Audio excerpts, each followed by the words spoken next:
踏みしめて君は目覚めてゆく天使の微笑みで連れ出して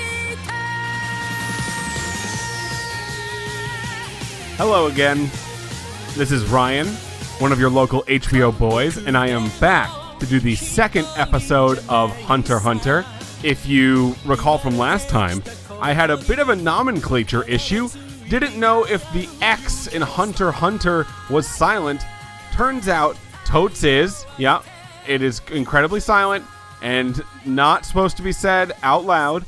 So, you know, I've learned that now. And we are going to move on with our lives knowing that Hunter x Hunter is that exactly. The X is there to, I don't know, make me feel dumb, sound dumb. Maybe I am dumb. That could be the answer to a whole lot of questions. Ones I don't even ask on this podcast. So yeah, I'm back for another solo adventure. Hey James, by the way, when you're listening to this, here's episode number 2. Isn't that crazy? That I did 2 episodes of a solo show? Whereas you could not get through 1 with Stargirl because it's so terrible and such a waste of your time and energy, and it makes you feel bad while watching it? I got you. You son, how dare you? Anyway, I asked James questions about Hunter x Hunter. Basically did a interview with him through the internet because we live on opposite sides of the globe. And also he is a anime expert, I'm going to call him. I don't know if he'll agree with that assessment, but as I am a anime novice, I decided to ask him a few questions, and this is the transcript. I know everybody, including me, misses James on this podcast, but the best alternative is just me reading things he typed, right? That's entertaining. I asked him if Hunter x Hunter was in his top 10 animes, top 10 mangas, and he said yes, it's in the top 10. It's the best shonen battle manga / anime. That's the genre with Dragon Ball Z, Bleach, Naruto. My favorite part is the last arc. That's way far away from us. Don't have to worry about that. My least favorite part is the second arc, but that's okay because it's pretty short, which is great because that's soon, I guess. I don't know. As long as I keep watching, my consistency needs to stay up. I need to be fighting in all cylinders to get to the second arc. I think I'm going to. I do like the show. What I like best about the show, this is James again, by the way, is how the overall storylines are written. The stakes are never life or death or the end of the world. They're personal and story-driven stakes. So like in Bleach and DBZ, the characters all achieve a perfect victory, and you know that going into every single arc in those shows, but not a single arc in Hunter x Hunter ends like that or in a way that you can predict. He goes on to say, like, there's no chosen one subtext like in every single other anime. If it were D&D, Gon is neutral / good, Leorio is lawful / good, Kurapika is lawful / neutral, and Killua, don't know, is chaotic neutral. I'm glad you're starting, even if you don't watch all 160 episodes. When do people have time for this? I bet when, like, they're watching other TV shows or, like, not. Anyway, and then we talked about the Call of Cthulhu campaign, which is coming up really soon. And he sent me my character sheet. And I'll tell you here, I believe my name is Ryan Brickman, which is a stretch. Before we keep going, we have a Patreon, patreon.com/the HBO Boys, boys with a Z. Give $1 or more a month and you get a bunch of extra content and this podcast 24 hours earlier than I put it up on the main channel. So that's pretty sweet. Go do that. It's going to be cool. The second episode of Hunter x Hunter is called Test of Tests.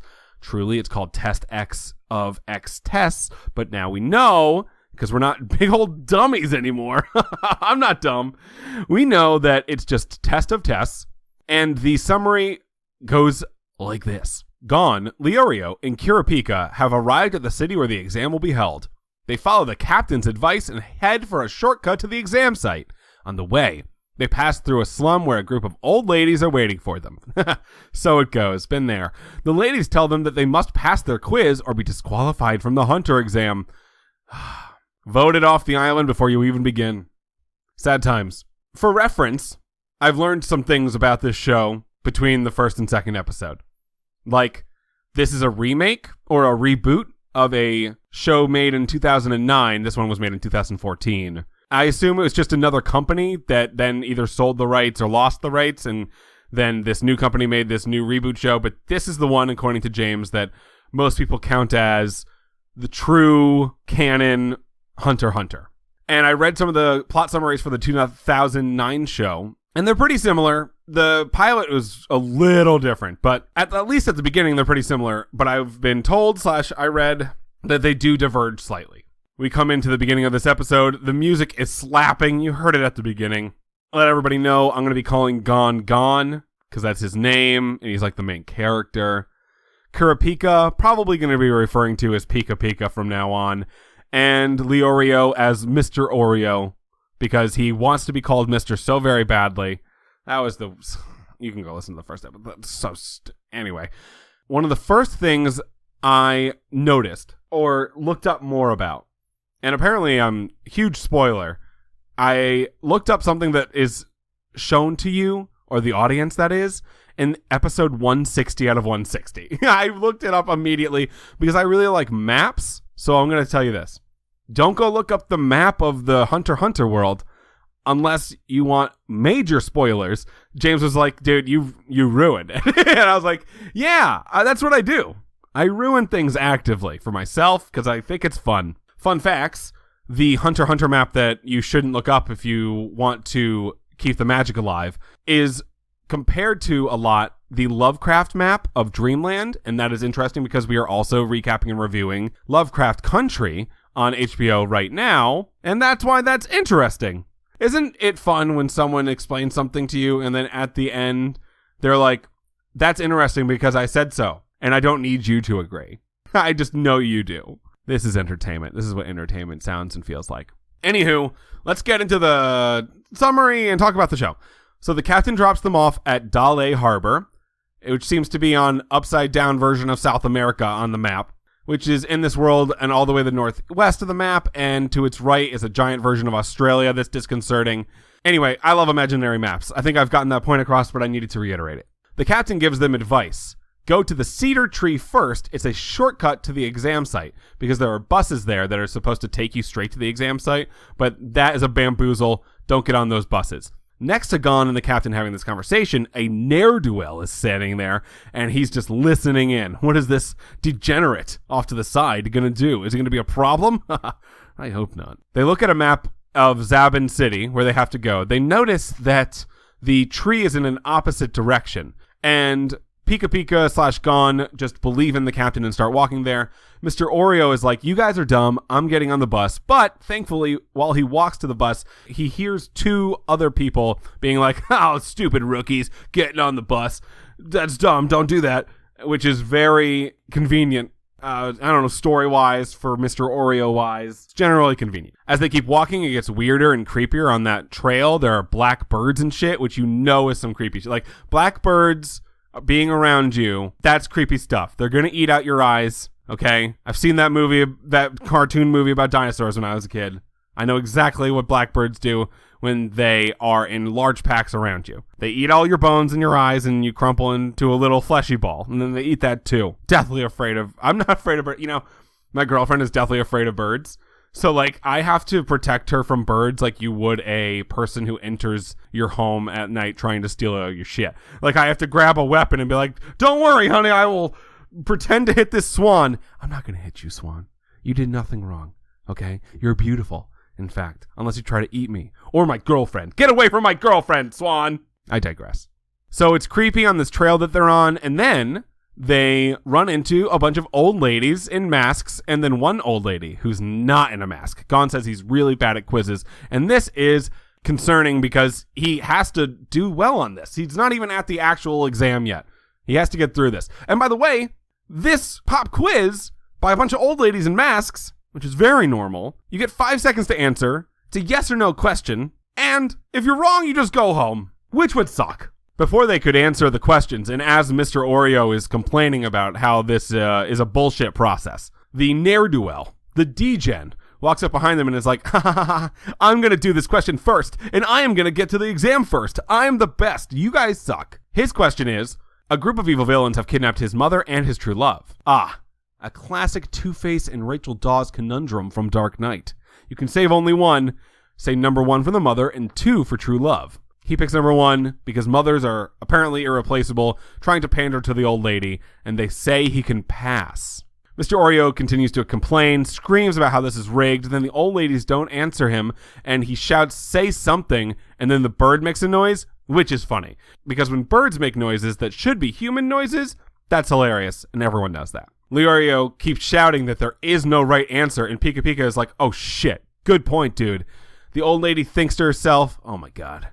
Pika Pika's figured it out, and stops him from telling anyone else that. Then they get their question. A son and daughter are kidnapped. You get to save one of them. Choose 1 for son and 2 for daughter. Mr. Oreo grabs a stick, and what is his plan here? To beat the shit out of an old riddle lady? With a goddamn stick? I'll go so far as to say that's a bad plan. Mr. Oreo, Mr. Double-Stuffed Idiot.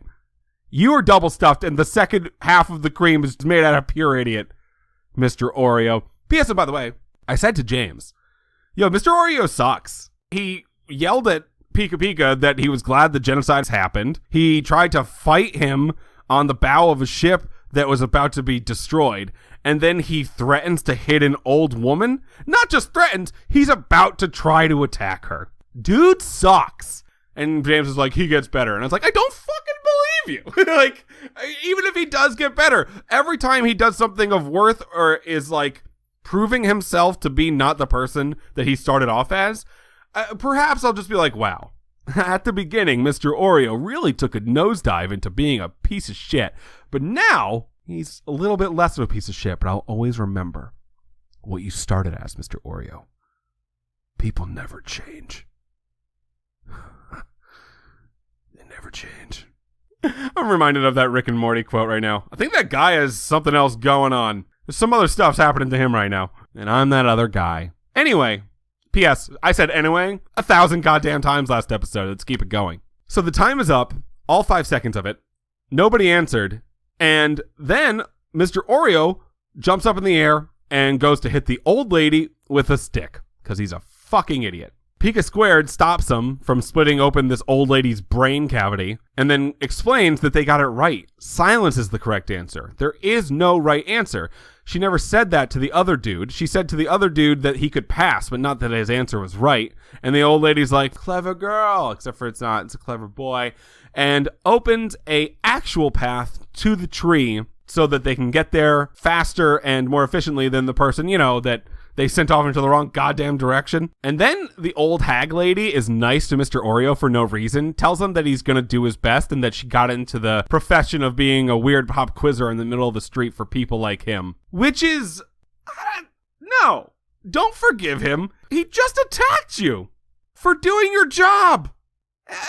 Whatever. I guess I'll stop complaining now because if I don't, then this will just be a complaining podcast. Is that good? Do you guys like that? Do you guys like complaining podcasts? I kind of like complaining podcasts. I'm drinking water. Give me a second. Jesus Christ. I'm just alone in a room fighting myself. Anywhoozles, Gon is still sitting on the ground while Pika Pika and Mr. Oreo start to go on the path. He's trying to think of an answer still. What a lovable idiot. He thinks about, what if this was an actual thing that happened to him? A real situation. I know that this was just like a hypothetical quiz that we just did, and we did well, I suppose, by not answering. But it would be wrong in real life to choose one or the other in this situation. And then it showed a frame of Mr. Oreo and Pika Pika, and I was like, oh, is this foreshadowing? Is he going to have to choose between either one of them? It's a little forward. A little on the nose, but I'll take it. So they're off on the crossroads, and the old hag, I call her old, she deserves to be called better than that. The old recently attacked for no reason lady narrates as they walk away, I'm glad Gon said that shit, because he's right. This is not going to be an abstract problem. Becoming a hunter, this is probably going to happen to you sooner rather than later, and I'm glad that he's thinking about it. And you know what? Old, recently almost attacked lady. Me too. So they're on the path. There are signs everywhere that says magical beasts, please beware. Mr. Oreo keeps screaming about how he's hungry. Bro, read the signs around you. Stop shouting so that the beasts come and murder you. You dumb idiot. Dude sucks so much. I hate him. They finally arrive at the cabin that they were going to this entire time. They knock on the door, but nobody answers. Then they go in anyway, and there's a magical beast in front of them. A Kitoko. I don't know what... You know what? Okay. If listeners to the podcast will know that James and I have always been bad at saying names, words, anything with letters, really. I don't know how to say what this thing is. Just know that it's like a weird, tall, yellow fox on his hind legs who has a woman in his clutches. And there's already, by the way, a dude on the ground who looks like he got the crap kicked out of him. And then the beast jumps out the window, dude's still on the ground, and the beast jumped out with the wife still in his hands. The giant, yellow, weird fox. I'm going to call him Weird Fox. Is that fine with everybody? Good. I'm glad we had this talk. So immediately you're like, okay, this is probably a test, right? Grandma back there probably said, this is a test. Captain intimated that it was also going to be a test. Something is going on with these weird foxes that's not a real scenario of danger, but a lot like what just happened in the pop quiz, they have to choose between the person on the ground who looks like he's dying and the one being taken away by the weird fox. Mr. Oreo stays and chills with the dude on the ground to try to help him. This is the first time we get the inkling that Mr. Oreo might have some medical training, which doesn't make up for him being a prick. Gon and Pika Pika chase the monster. Pika is impressed by Gon's eye speed and jumping skills with a Z, just like HBO Boys. And then the Katiko, or the Weird Fox, talks to Gon, and he's like, Gon that is, yo, you can fucking talk, which Pika already knew. Pika's super smart. Pika knows a bunch of things about the world. And he's like, yeah, Gon, he can talk. He's fucking magic. And Gon's like, perfect. I'm going to use that to our advantage. So Gon then keeps going faster and faster and jumping higher and higher. He is incredibly dexterous, like not that of a normal human being. And he hits the Weird Fox over the head, which then makes the Weird Fox drop the lady from 30 feet up. Thankfully, Pika Pika's there to save the day and catch the lady, because the lady would have just gotten squished. Pika Pika once again notes that this was very reckless. It was exactly like when Gon jumped off the ship in the last episode. Also reckless, and without the help of Pika Pika and Mr. Oreo last episode and Pika Pika this episode, it would have spelled disaster. Help that might not always be there in the future. Gon continues to chase. Pika Pika starts to talk to the lady. She asks to be taken to her husband. Pika Pika notices that she has very odd tattoos, and for a moment I was like, oh my god, are these the tattoos of the Phantom Troop? The group that eradicated Pika Pika's people? And then Mr. Oreo walks behind Pika Pika and is like, don't worry, the man is cool. And Pika hits him because I assumed he knew that Mr. Oreo was a shape-shifting beast. But it turns out Pika Pika just hit Mr. Oreo and he didn't know that he was a shape-shifting beast just because he was like, why did you leave the man on the ground? It doesn't matter if he's cool now. You don't leave him. Anyway, Mr. Oreo wasn't Mr. Oreo. It was a shape-shifting beast, as I've previously said multiple times. And then Pika Pika puts the weapon to the lady's throat too, and he's like, what the F is going on, you two? The music kicks up once more. It sounds like a cacophony of synthesizers playing the Pirates theme song. Gon is still on the prow of the Weird Wolf. He jumps off a cliff by accident, as Pika Pika recently pointed out to himself. Incredibly reckless. But thankfully, Gon has super strength and super speed, so he catches a tree with his fishing pole and brings him back up. As the Weird Fox is about to murder Gon, Gon is like, whoa, whoa, whoa. Who are you? You're a different Weird Fox than was just following me. You look and sound completely different. But to be fair, I was like, no.